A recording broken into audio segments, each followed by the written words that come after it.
I started using drugs and alcohol at a very early age, probably 8, 9, 10, because it was socially acceptable.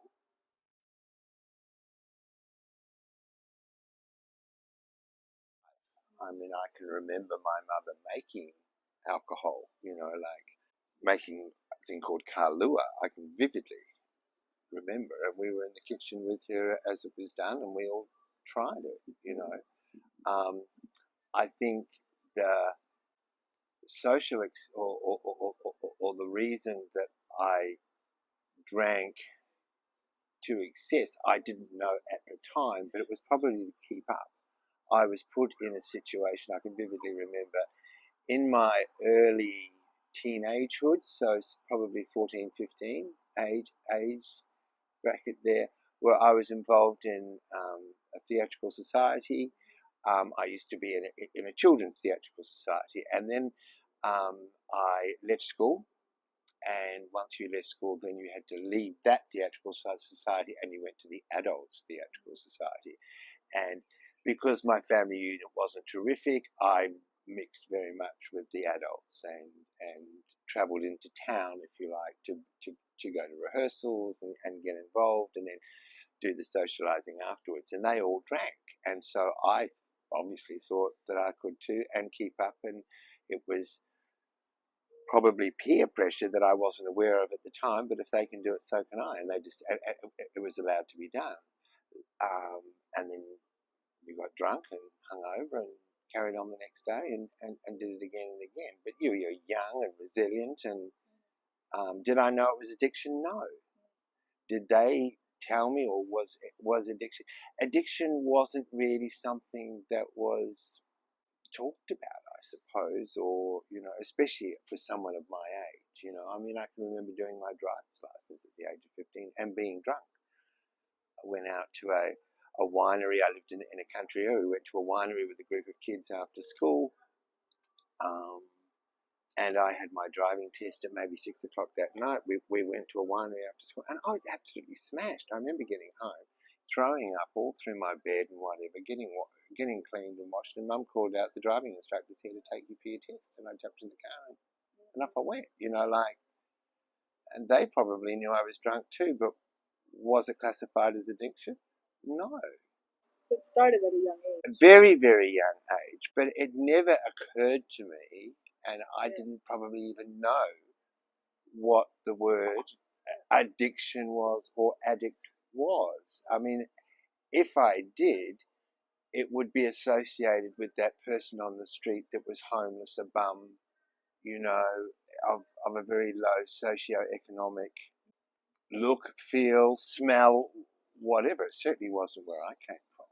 I think in general, what a lot of people wonder, and I wondered as well, and still wonder sometimes, is how, because there are clear scientific definitions, right, of what addiction is. Yes. And mainly it's like, okay, it's a mix of like genetics, but also the environment, for sure. That's right, absolutely. So for you, how would you say, do you think there has to be like a history in the family of addiction, and that's how you're more likely to also fall into addiction, or can it really happen to anyone with no history as well? Look, I think it can probably can happen to anyone, but I only know that now. And after I've done a lot of study and I've worked with addicts and I've been through rehabilitation programs myself, and I'm very aware that addiction can come in many guises, if you like. But I also am very aware that it can be a genetic thing. I know my family was a genetic thing, and as I say, I've discovered that. But it skipped a generation. Can anyone become addicted? I believe so. But then in saying that, I know that there are different forms of addiction. People can be very addicted to something, but then some people can just stop, or just drop that, and maybe become addicted to something else, or let's say drug and alcohol in particular, which was my issue. I could honestly say to you that I'm definitely an alcoholic and definitely addicted to alcohol. and that one is certainly too many and 1,000 is not enough, and that hungry ghost, as it's often termed, that demon in the car park that's doing the push-ups that is much stronger than I am, will just continue to hound me and push me to have another, despite of the damage that it's doing, despite of the knowledge of the damage that I know it's doing.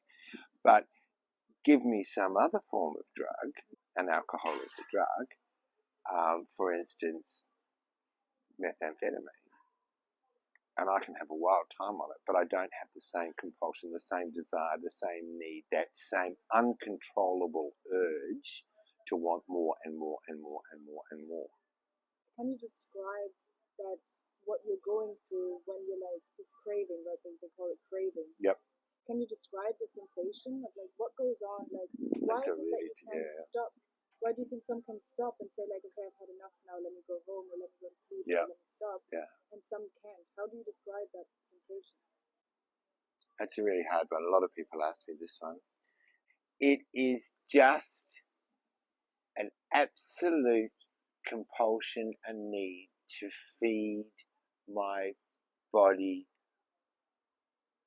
with the substance. It's like something in my brain or my body that just says, give me more. I want more. Even though I can't even see the bottle, even though, like I don't, and I would go to any lengths to get it. I am just in absolute desperation to have another drink. Is it like being possessed or something? For people that, I because guess I get so. how it's difficult to explain it. Possessed is a really good way of describing it, I guess. Yeah. It is like, as I say, this demon that is inside you that I have absolutely no control over, that is ruling my body. And it's like I'm not the one in control. I'm not the one that's in charge. Something else is in charge. The addiction, the hungry ghost is in charge. And it's like they're wanting this drink. It's not me, but that's not true. It is me having this uncontrollable urge, but I have no desire or no thought whatsoever to say no. I just have to have another drink. It is, like being possessed. I think that's a really good way of putting it. Do you think, I've heard it a lot from my mom, they would always say, like, parents would then say, like, oh, you start with cannabis, and then it'll be cocaine, and then it'll be heroin, and then it'll be, like, they would always say, like, it'll get worse and worse. Yeah, and one worse. leads to the other. I think that's a very common thought for many people, and yes, I can see that does happen to people, but then there are many, including myself, where I've done drugs where I go, no, I don't like that. That doesn't work for me. I think that's the scary thing, though, to not know, right? It could happen to anyone. So you don't know, like, maybe, okay, I start drinking, and then, I tried, like, a dry a couple, and then, I tried, like, some party drugs, like, MDMA, things like that. So you never know if, like, just trying is just going to be that. Absolutely. Or if it's and that's what I talked to you about the heroin thing. I don't even want to try it because I don't know how it's going to work for me, how it's going to be. They say it's the ultimate high. And especially when you do it like the first time. I mean, I remember the first time that I slammed or shot up with a needle, methamphetamine. Fuck, that was just the best high I ever had in my life. It was just absolutely amazing. Have I tried to have that high again? Yeah, many fucking times, but it's never the same. Never ever the same. And this is what happens with addiction, And so therefore you take more and you chase that, and then you chase a different drug.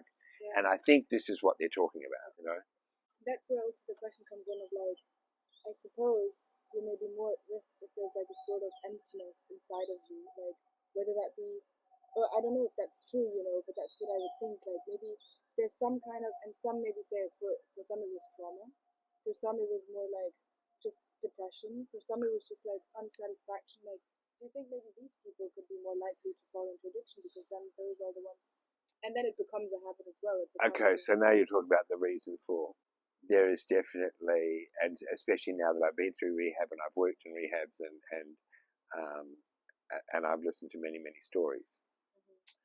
At the end of the day, yes, there is always some, I hate the term, but justification of people's disease. I mean, it is a disease. And if we look to it scientifically, yes, it's a disease and it could be a genetic thing, and there is some imbalance in one's body to make them an addict, and I obviously have that. But I can honestly say that I didn't pick up and start drinking and get smashed every night because I was trying to fill a void or cover up for something, or that I was dreadfully unhappy. I mean, I come from a broken family. I was the black sheep of the family. I am a homosexual. There was no coming out. I always knew that I was gay. And that was in the early 70s when homosexuality was illegal. So it was a terrifying thing to understand, Mark, I'm not like everybody else. I am like this. And what I'm like is not only illegal, but I've been to Sunday school all my life. And at Sunday school, you know, I was loved and cherished, and I was part of the choir and all of that, and an A grade student. But as soon as I admitted to somebody that this was my feelings, I was banished from it. So I'd done, you know, totally the wrong thing. Did that make me an alcoholic? Did that make me want to go and drink and use to numb that? I don't believe so. Well, I didn't know that then. Maybe it did. But I certainly don't remember consciously thinking, I'm the black sheep, nobody loves me, I want to be creative, I'm breaking the law, and I'm going to pick up a drink to numb everything. No, I didn't think like that. I picked up a drink and I did that because I enjoyed it. I enjoyed how I felt, you know. What about now? Do you think that now, knowing this, it might have...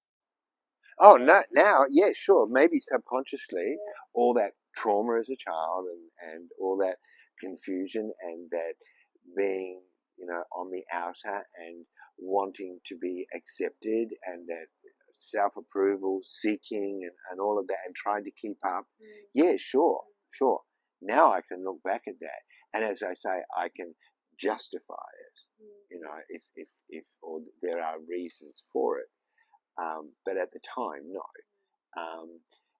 And once again, we come back to that whole, the cause and effect of it. I do believe that it's a disease, it's a genetic disease, and you either will or you won't. It is environment driven, yes, and it is situation driven too. And that might create you to be maybe a little bit worse than others. But I really don't believe that the trauma that makes an addict. You know, like, you don't become an addict because of that. You might, I mean, there are certain prescription pharmaceutical drugs, for instance, that are highly addictive. Now, if you have a tendency to be an addict, then you must be very, very aware of it. There are people that don't have a tendency to be addicted to it. My sister is a classic example. She's not an addict at all. She's never had a problem with addiction. But she had a major trauma in her life. She was prescribed certain drugs. She had a hell of a time getting off them. Was she addicted? Yes, she probably was. Was it an addiction to a detrimental effect like it was to me, where it's uncontrollable? My life I had become totally powerless to my addiction and my life was out of control? No, she wasn't. And that's step one in the fellowship, that I'm powerless over my addiction, that my life become unmanageable. So to me, if you can only answer one of those two questions, I'm powerless over the addiction, but I can still manage my life, or my life is not unmanageable, I can still manage, then you're not an addict. You know what I'm saying? You're addicted to it, but you're not an addict. Does that make sense? Yeah, I just wonder, like, it's really interesting because I wonder if there's like a way to prevent it before it becomes, because what we said, right, you never know if it can happen to you or not. So you never know until it's too late and your life is not manageable. That's correct, yeah. But so, do you think there's a way to know before, and that kind of brings me to another question as well, of like, was there a moment for you where you knew, okay, I have a problem, I am an addict, and I need to seek help, but do you think that moment would have been prevented if you would have known before your life was unmanageable? That's $1 million question. I wish I could have. I really do. But I think the answer is no. Because until you get to that desperation stage, it may not be rock bottom, as we call it, but there were many times in my early 20s where I sought help. I knew I had a problem and I sought help on my own. And I can remember, it's funny, I had this German shrink once, and she was just so fucking down the line and to the point. Well, it's obvious. You're an alcoholic. You must stop drinking now. There's no other answer. Boom. That was it. So I did go, my point is I did go down that path, Did I try and stop? Yeah, I did. But same in the fellowship. Rarely have we seen it fail. Those who truly followed our path. We have tried this, and this, only to it fail, I think that answers the question pretty well. It's like if you're able to stop yourself at one point, maybe you are addicted to something or you're an addict, but if you can stop yourself, then maybe that, then your life becomes manageable again in a way. But if you can't, you can try, but it just won't work. And maybe it works for weeks, for months, maybe for a year. You see many people and I'm going to have dry July, or I'm not going to drink for 3 months. And then all of a sudden it starts to, oh fuck, I've had 3 months off. Yeah, now I need a drink, and then progressively, bang, bang, bang, bang, bang. Here we go again. Well, I couldn't do dry July. I couldn't even get through day 3. Did you go to rehab? And the first time? Well, the first time you got. I was 29. Okay, 29. That's when you went for the first time to rehab. I didn't go to rehab. No, I went to the fellowship and I gave up cold turkey. So when you say fellowships, you went to. I went to AA. Yeah, I got addicted with the fellowship and obsessed with my recovery, and I was about to lose everything. Like I was about to lose my partnership. I was in business. Maybe I was a little bit older. Maybe I was in my 30s when it only 4 years. So maybe I was early 30s. Like it's a long time ago. I can't remember the exact date, but I started going to meetings in my late 20s. And for me, I can remember those early days way back then.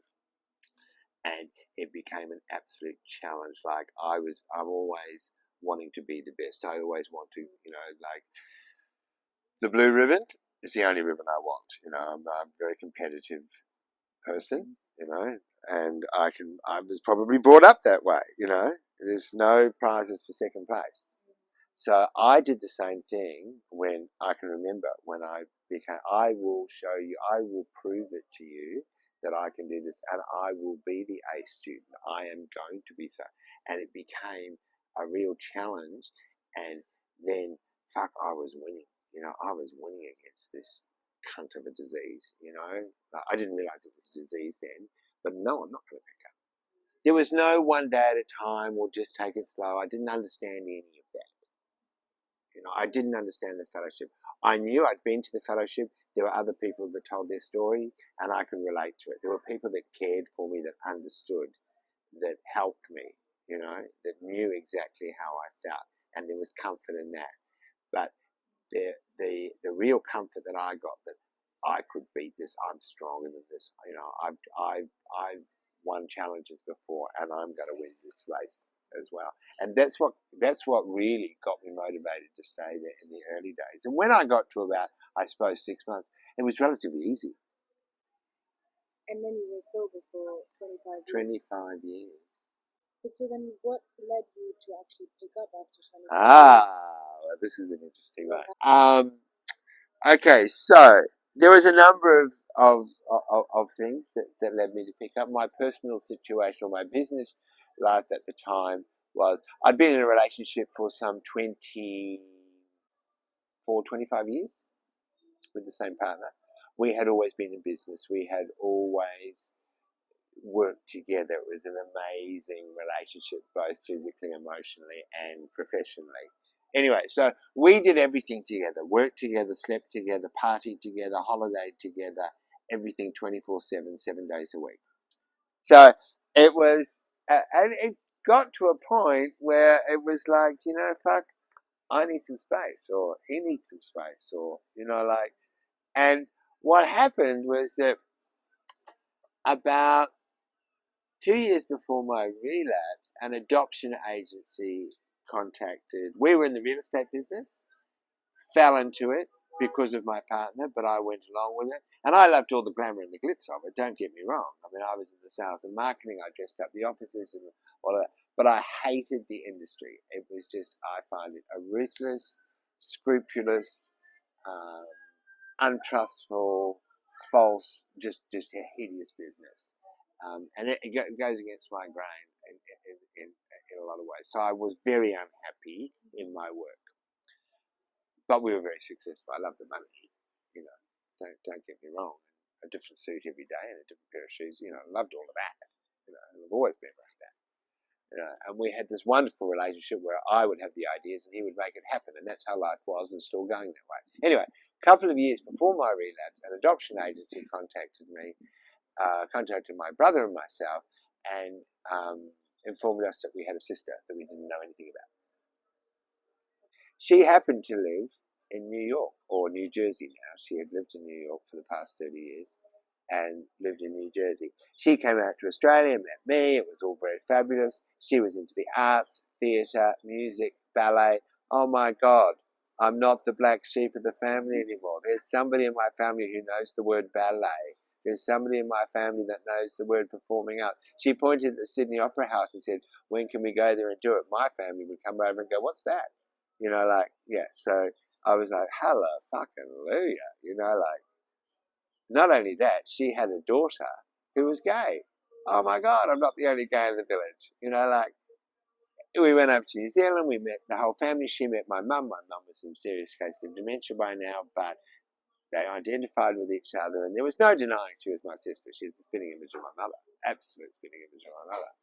They came out for another trip, and her gay daughter and her then fiance or girlfriend came out, and they were on their way to Queenstown, New Zealand, once again to meet my family. And the fiance proposed to her. She's going to get married in upstate New York. My partner Paul and I get sent an invitation, as you do. My partner Paul said, "Look, business is in its early years. I can look after. Why don't you go?" What? On my own? But we always do everything together. Like, we travel everywhere together. We've been, like, you've got to come. No, you go. You go, and your sister's going from New Zealand, so you go. Go and have a great time. Okay. So I get on the plane. We've travelled the world many, many, many, many times in the business class section of an aircraft.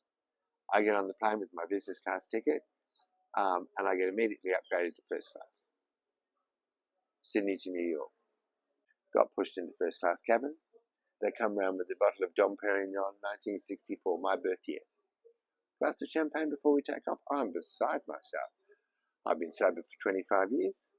I can do this. I haven't been to the fellowship for a while, but hey, I've been a sponsor. I can do this. There's many people that have done this long and they can still drink socially. Yeah, sure. Yeah, I'll have a glass of champagne. Why not? I'm on my own. No one's going to see me. I'm cured. I don't remember getting to New York. Disaster. Absolute disaster. Evidently, I nearly got arrested in Hong Kong. I don't remember a thing. I don't remember 1 minute of that trip. I do remember the hangover when I finally got to JFK and my newfound sister and her husband came to pick me up to take me to the wedding. And I was able to hold it together until certain events the night before the wedding and on the wedding. Once again, totally out of control. And then absolutely out of control on the way home. I can remember getting to Hong Kong on the way home and thinking, you've got to sober up. Of course he's you pissed, you're gone. He's just not going to, Of course I didn't. And when I got home, he saw me pissed. He could smell it on my breath. And what have you done? What the fuck have you done? But being the person that he was, okay, you can get over it. Yeah, okay. So you gave it a go. It didn't work. Let's just stop again. But I couldn't. And it got worse and worse and worse and worse. And I knew that the only answer was the fellowship. And I was so terrified to admit that I was powerless over my addiction, that my life had become unmanageable, because I could manage this. So once again, I went to every psychologist in the book. I tried every drug in the book. I went to meditation. I went to yoga. I did all of that, but I did not walk through the fellowship doors because I couldn't do step one. I was terrified. I knew what I had to do. I had to do the 12 steps. I had to make amends. I had to ask for help from a higher power. I had to hand my life over. But why? I've done it for 25 years and I'm okay. No, you're not. But I didn't want to do it. There was another way. Surely science has come this far. And not only that, I'm actually having a really good time because I'm catching up on all those years that I didn't have all those fabulous drugs and go to all those fabulous sex parties and do all of that stuff. And so I just let rip. And I didn't care. I really just didn't care. To where I nearly killed myself 3 times and smashed my car up, brand new Mercedes. Oh, fuck, I can't tell you what had happened. I was so unfaithful to Paul, I can't tell you. I was at sex parties every weekend, and he thought I was going to fellowship meetings and retreats and things. It was all lies. It was all bullshit.